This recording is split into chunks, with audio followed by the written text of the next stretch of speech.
Untuk bisa sukses berternak ayam kampung skala rumahan, ada banyak hal yang harus kita atasi. Banyak sekali. Tetapi di sini saya akan berbicara dua hal saja. Apabila kita bisa mengatasi dua hal ini, dua masalah ini, kita akan sukses beternak ayam kampung.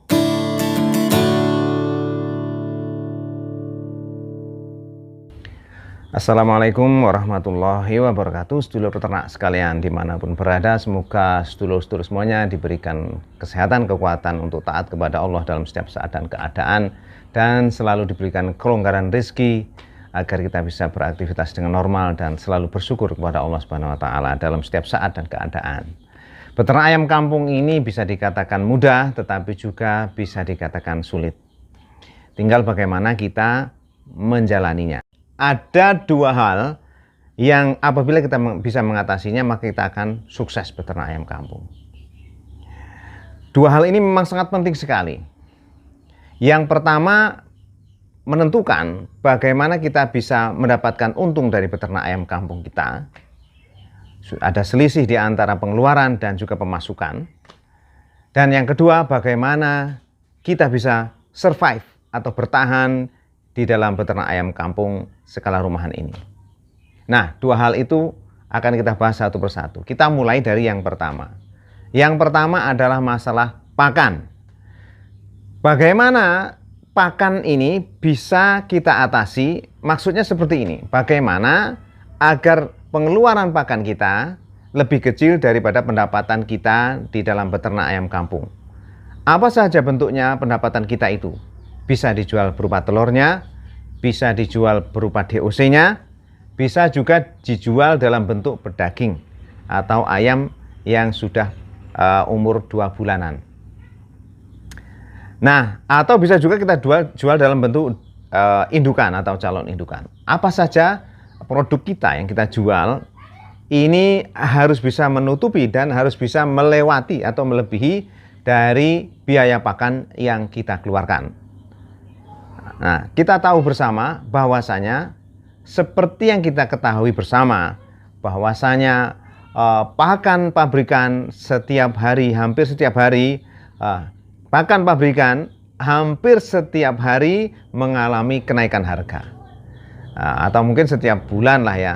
Pokoknya kalau dihitung-hitung tidak ada ceritanya pakan pabrikan atau konsentrat atau apa saja namanya itu turun harga, tetapi yang ada selalu naik. Nah, bagaimana kita bisa mengatasi masalah pakan ini agar kita bisa terselamatkan, dengan artian kita mendapatkan hasil melebihi dari biaya pakan yang kita keluarkan. Maka banyak saudara-saudara kita, sedulur-sedulur peternak sekalian yang mempunyai inovasi-inovasi yang sebenarnya sudah dicontohkan oleh orang-orang dulu ya, orang-orang terdahulu. Nah, tinggal terserah bagaimana kita. Ada yang berupa maggot, kita memelihara maggot untuk tambahan pakan, atau juga berupa pakan fermentasi dari sisa-sisa industri seperti sisa industri tahu atau sisa industri singkong ya, tapioka, atau dari sisa-sisa industri yang lain lah. Nah, mengenai hal ini tentu kita bisa memilih mana yang terbaik untuk peternakan kita, karena di satu tempat tentu berbeda keadaannya dengan tempat yang lain. Maka untuk mengatasi masalah pakan ini, masalah perpakanan ini, kita harus mencari solusi yang sesuai dengan keadaan geografis kita atau keadaan di mana tempat kita tinggal. Apa yang bisa kita manfaatkan sebagai pakan tambahan kita yang tidak selalu mengandalkan pakan pabrikan. Oke lah, pakan pabrikan kita tetap berikan, tetapi pakan tambahan juga kita berikan. Untuk apa? Untuk mengatasi biaya pakan yang terus naik tadi. Seperti pernah saya sampaikan di video-video sebelumnya, ada saudara kita yang menggunakan pakan fermentasi dari berbagai macam bahan, sisa-sisa dapur, bahkan dengan buah-buahan seperti pepaya, lalu difermentasikan secara bersamaan. Yang dulu pernah saya upload, saya bagikan videonya tentang pakan fermentasi. Nah, tentu ini bisa sedulur-sedulur coba di tempat masing-masing untuk mengatasi pembengkakan biaya pakan.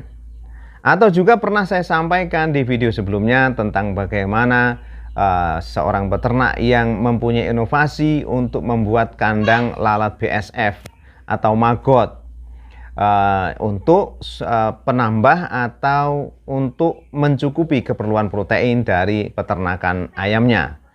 Nah, tetapi masalah maggot ini tentu masih debatable lah ya, masih menjadi sedikit perdebatan. Kenapa? Karena banyak di antara saudara-saudara kita, sedulur-sedulur peternak yang merasa risih dengan bentuk maggot tersebut.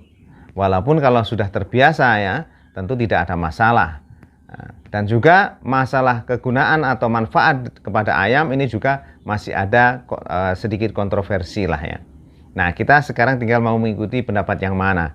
Kita tidak perlu mengikuti debat berkepanjangan mengenai masalah maggot ini, tetapi kalau kita meyakini tentang satu hal ya sudah lakukan saja. Dan tidak perlu menyalahkan pendapat-pendapat yang berbeda dengan pendapat yang kita miliki. Masalah kedua yang harus kita atasi apabila kita ingin bertahan dan sukses dalam peternak ayam kampung skala rumahan adalah masalah penyakit. Masalah penyakit ini musuh semua peternak ya. Peternak apa saja kalau udah musuh penyakit ini pokoknya nomor satu. Apalagi ayam kampung. Ayam kampung ini sangat rentan sekali terhadap penyakit. Apa saja namanya lah, cuma tentu di antara satu jenis ayam kampung berbeda dengan jenis yang lain. Ada yang lebih kebal terhadap penyakit, ada yang tidak kebal sama sekali dan berbeda-beda. Nah, tetapi tetap saja namanya penyakit itu adalah musuh paling utama dari peternak ayam kampung seperti kita-kita ini. Maka masalah penyakit ini kita harus bisa mengatasinya. Nah, kita sering lihat bagaimana peternakan ayam kampung skala rumahan yang sudah mulai berkembang, sudah mulai nampak indah dilihat, bahkan sudah mulai menghasilkan, tetapi tahu-tahu ambruk gara-gara diserang penyakit. Ya, mungkin bahkan kita juga pernah mengalami hal-hal seperti itu, hal-hal buruk seperti itu. Maka masalah penyakit ini tidak boleh dipandang sebelah mata, tidak boleh dianggap ringan, dan kita harus bisa mengatasi masalah penyakit ini. Lah sekarang bagaimana cara kita mengatasi masalah penyakit ini? Nah, inilah yang menjadi PR kita semua. Bagaimana kita bisa mempertahankan kehidupan ayam-ayam kita, ya walaupun semua itu pasti akan mati, termasuk yang berbicara di sini pun suatu saat pasti akan mati. Akan tetapi kita paling tidak ada satu usaha yang optimal, yang maksimal agar kita bisa mempertahankan kehidupan ayam-ayam kita dalam waktu yang cukup. Ya. Mungkin kalau kita memelihara indukan ya minimal sampai usia produksi 2 tahun, sehingga sudah waktunya upkir maka kita akan upkir. Nah, minimal seperti itu. Ini adalah memerlukan pengetahuan yang luas tentang hal itu dan memerlukan pengorbanan untuk mencoba mempraktekkan yang ini, mempraktekkan yang itu.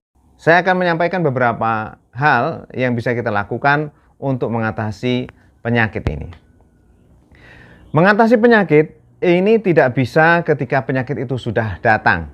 Tetapi mengatasi penyakit dalam peternakan ayam kampung skala rumahan ini harus dilakukan secara preventif atau mengadakan pencegahan agar penyakit itu tidak sampai menyerang dari ayam-ayam kita.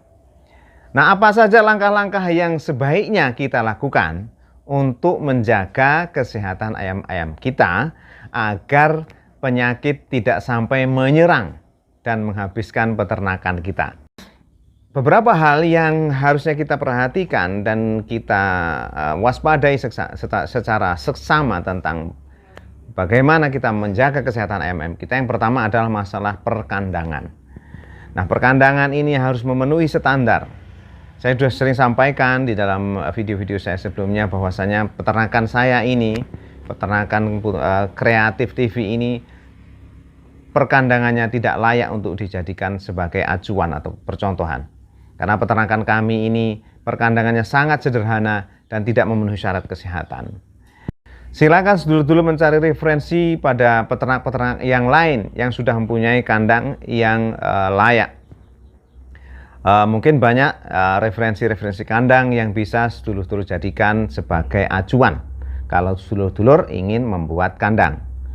Ini yang pertama, perkandangan harus memenuhi standar kesehatan. Ya tentunya tidak kehujanan yang pertama.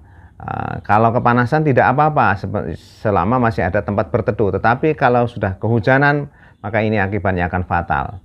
Nah, yang kedua, amoniak harus terserap ke dalam alas kandang, atau kalau tidak kandang panggung lah ya, kalau bahasanya. Kandang panggung itu bahasa Indonesia apa tuh? Ya pokoknya panggung lah ya, yang di atas itu. Nah tadi kotorannya jatuh dan langsung kita bersihkan atau diberikan maggot di bawahnya.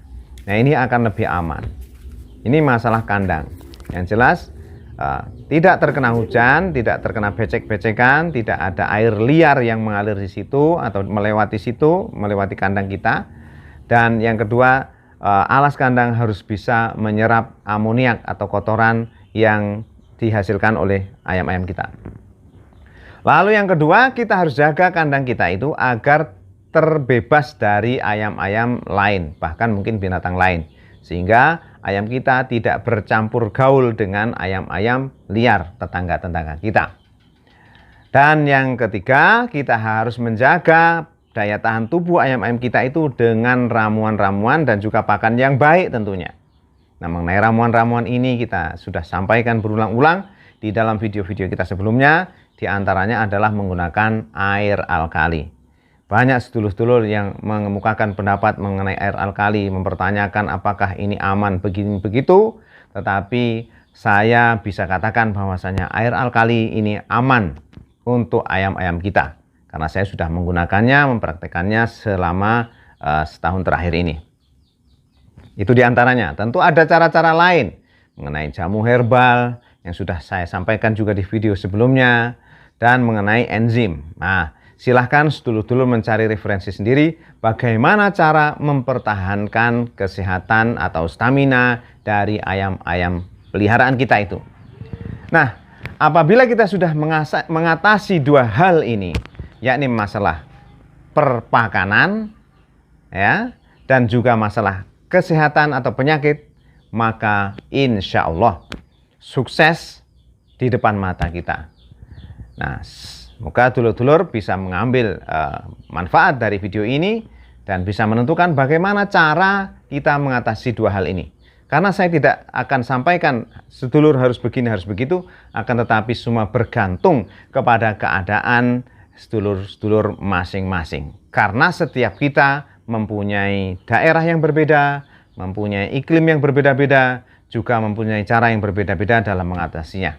Tetapi ada baiknya dua hal ini kita usahakan untuk kita atasi. Mudah-mudahan Allah Subhanahu wa Ta'ala memberikan kita kemudahan untuk menjalankan usaha-usaha kita. Apabila video ini dianggap bermanfaat, silakan di-like dan juga boleh dibagikan kepada dulur yang lain. Tetapi apabila dianggap tidak ada manfaatnya, silahkan di-skip saja. Kami mohon maaf atas segala kekurangan. Assalamualaikum warahmatullahi wabarakatuh.